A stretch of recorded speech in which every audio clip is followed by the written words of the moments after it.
चलती रहे, ये भी एक बहुत बड़ी जिम्मेदारी है, ताकि श्री हनुमंत लाल सदा सर्वदा इस धरती पर ही विराजमान रहे, कभी यहां से जाए न। बाबा तुलसी के जीवन में कथा आती है भक्तमाल में। बाबा तुलसीदास जी चित्रकूट में रहा करते थे। नित्य संध्या प्रातःकाल जो उनकी नित्य नियमावली थी उसके अनुसार शौच जाते, एक पात्र में थोड़ा जल ले जाते, शौच इत्यादि से निवृत्त हो करके जो जल थोड़ा पानी में बच जाता पात्र में, उसको एक पत्थर पे डाल देते। रोज का नियम था।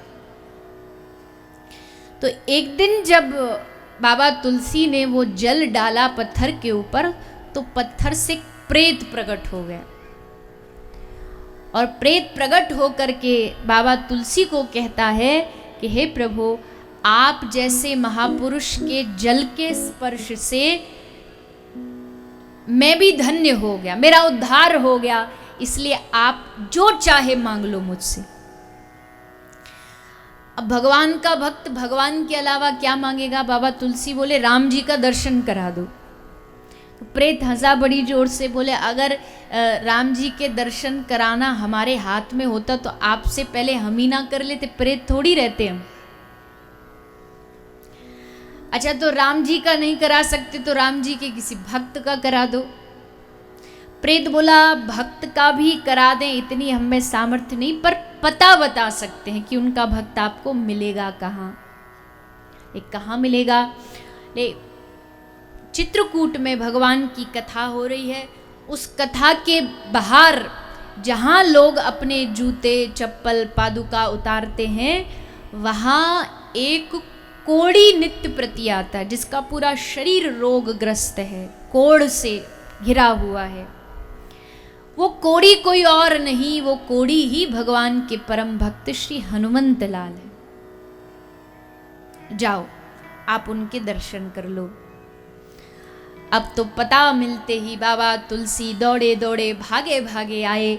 कथा में सब लोग आगे बैठने की झंझट में लगे थे, हम आगे बैठेंगे हम आगे बैठेंगे, पर एक भक्त था जो वहीं पादुकाओं के स्थान पर, जूते चप्पलों के स्थान पर बैठ करके आराम से भगवान की कथा को श्रवण कर रहा था। बाबा तुलसी पहचान गए, भाग के दौड़ करके गए और जाकर के उस कोढ़ी के चरणों को पकड़ लिए।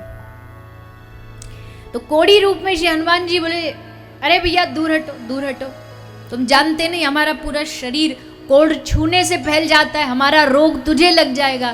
तो बाबा तुलसी ने हाथ जोड़ करके हंसते हुए कहा कि प्रभु, यही तो मैं चाहता हूं कि आपका जो राम रोग है वो राम रोग मुझे भी लग जाए। धन्य होते हैं वो लोग जिनको ये रोग लगता है। तो आपका जो रोग है वो मुझे लग जाए, ऐसी कृपा कर दो। तो ऐसे श्री हनुमंत लाल जी जहाँ भगवान की कथा होती है वहाँ अवश्य उपस्थित होते हैं, और जितने भी देवी देवता हैं मंत्रोच्चारण के द्वारा सबको आह्वान किया जाता है, सब कलशों में विराजमान होते हैं, 7 दिन तक कथा श्रवण करते हैं। और आप हम सब भी इस कथा के सहभागी बनते हुए अपने जीवन को धन्य कर रहे हैं।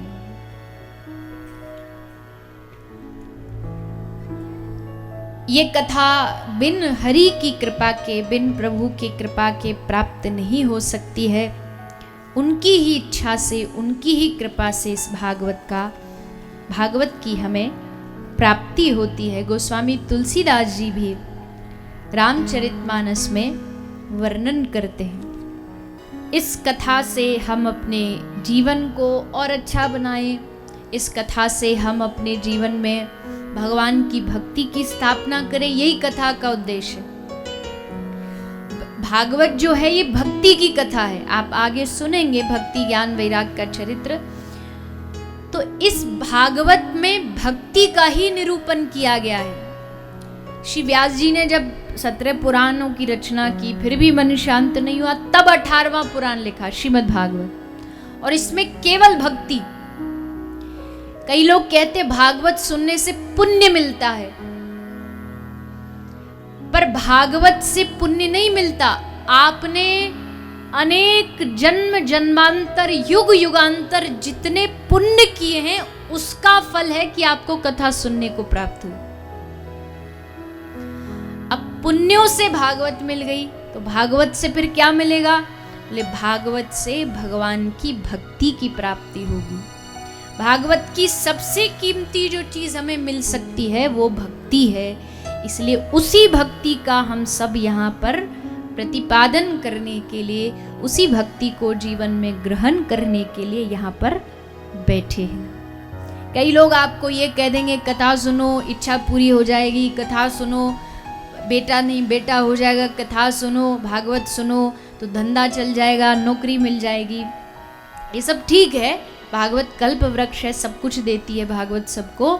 लेकिन भागवत से भगवान की भक्ति के अलावा दूसरी कोई चीज नहीं मांगनी चाहिए। जो समझदार होगा वो तो नहीं मांगेगा।